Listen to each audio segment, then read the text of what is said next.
except that I think a lot of you are probably not watching today because you're at school. I know school around here started yesterday for some people, but that's okay. That just means you'll watch later. Coffee time.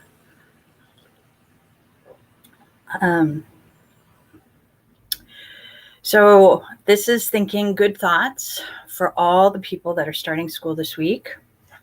And if you've already started school, then I hope that things are going well and that you're, however you're doing it, whether you're going in person or whether you're at home doing virtual learning, that you're studying hard and staying safe, because you need to make sure that you learn all the things that you can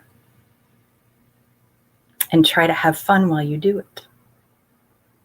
All right, so I have a book today, and I am dedicating this book to two of my best friends, Sabra and Brian. And I hope that they like this book because I think it's beautiful. A Dreamer's Heart, and it's by Frances Garsill, and paintings are by Freeman Stoltzfus.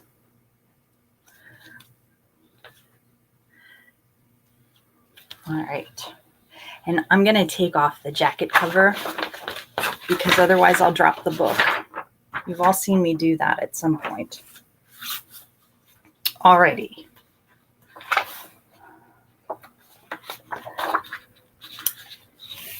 A Dreamer's Heart, an Island Song with Gentle Thoughts by Frances Garsill.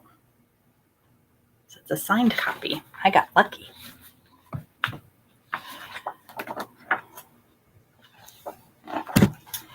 This book is for children of all ages and anyone who understands. Understands what? I guess we will find out. Ooh, look at that beautiful painting. All right. One beautiful starry night on a faraway island many, many miles out to sea, a little girl knelt to say her prayers.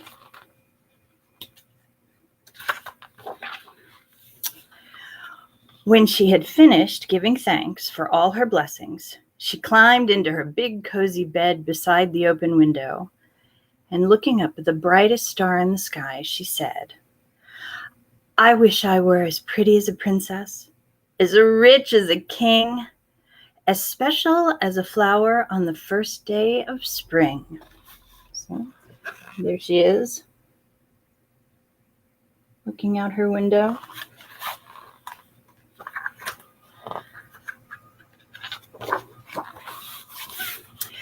She was a dreamer, as little girls often are at that age. There she is on the sea, right on the beach.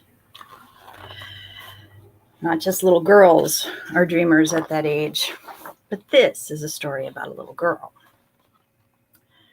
When the little girl grew up to be a teenager, she would walk home from the library on crisp fall evenings.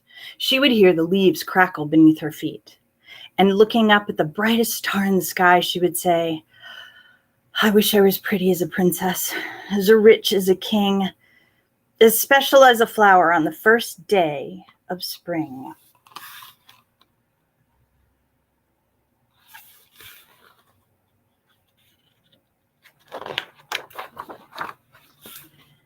She had been told not to be such a dreamer, but she was bored and restless, as girls often are at that age. And there she is, walking through town on her way back home.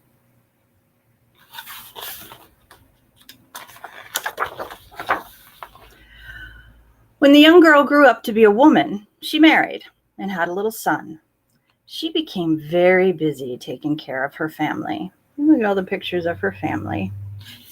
And there she is with her son in her bright yellow kitchen. Someone else I know has a bright yellow kitchen. She forgot all about her own dreams, as women often do at that age. There she is in her cottage by the sea. with her son.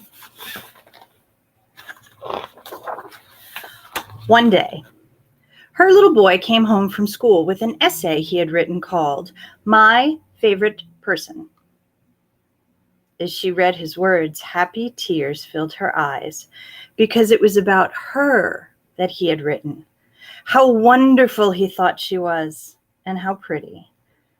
She realized that the little wish she had long ago forgotten had been granted. There she is, reading his essay.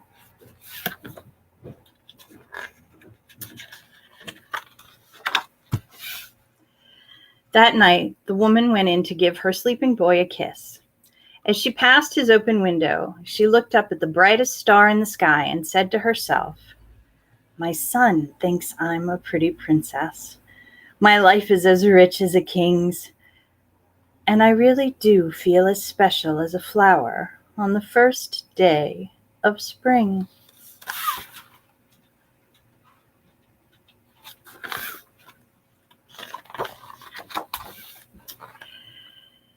Many years later, when she was an old, old woman, she would sit on her porch watching the ocean waves in the moonlight, and looking up at the brightest star in the sky, she felt peaceful. She smiled. What a beautiful view she has.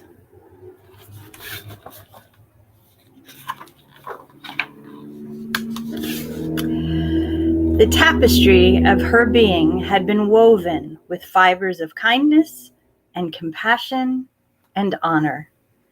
And she encouraged others to dream, as people often do at that age. I don't know, she doesn't look that old to me.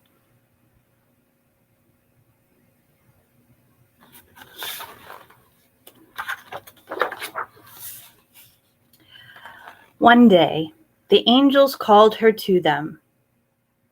Those who had been a part of her life came together and carved a stone to remember her.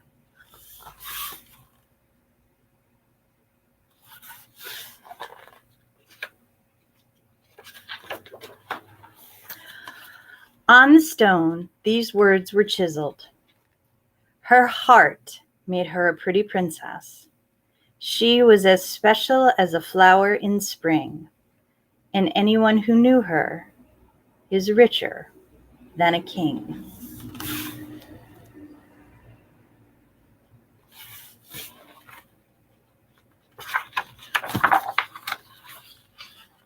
The end.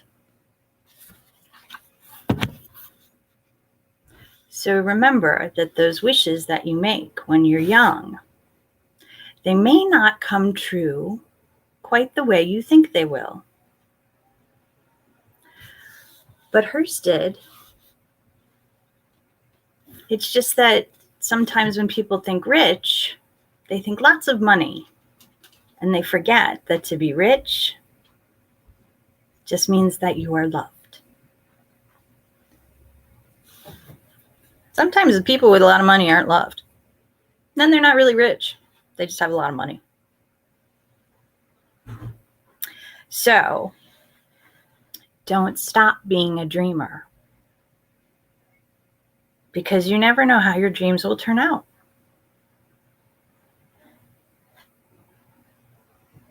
Alrighty. I hope that you liked that book. I did. I love making wishes and dreams and hoping for the best. So I hope that you have a wonderful day full of dreams that come true and wishes that you make that will come true for you someday. So today is Tuesday, tomorrow is Wednesday. Tomorrow we're supposed to have a special guest, but I don't know if we actually will. So you might see me reading another story tomorrow. Then Miss Kristen will be back on Thursday. Miss Jeannie reads more of Winnie the Pooh on Friday. We are up to chapter 7. I forget what chapter 7 is about. That's okay. Last Friday it was Eeyore's birthday, and it was lots of fun. And then we have the sing-along with Miss Kristen and Julie on Saturday. So thank you so much for tuning in. We hope you all had a great day at school today, too. If there's any spare change lying around the house, please go to our website and help us continue to bring some really great quality programming to you, because we love doing this. And maybe only $1 to you is a huge amount of money to us to help support us. So thank you. And to my friends Sabra and Brian, I love you guys. And I hope that you enjoyed today's book. All right, everybody. Have a wonderful, dreamy day. And remember, lead with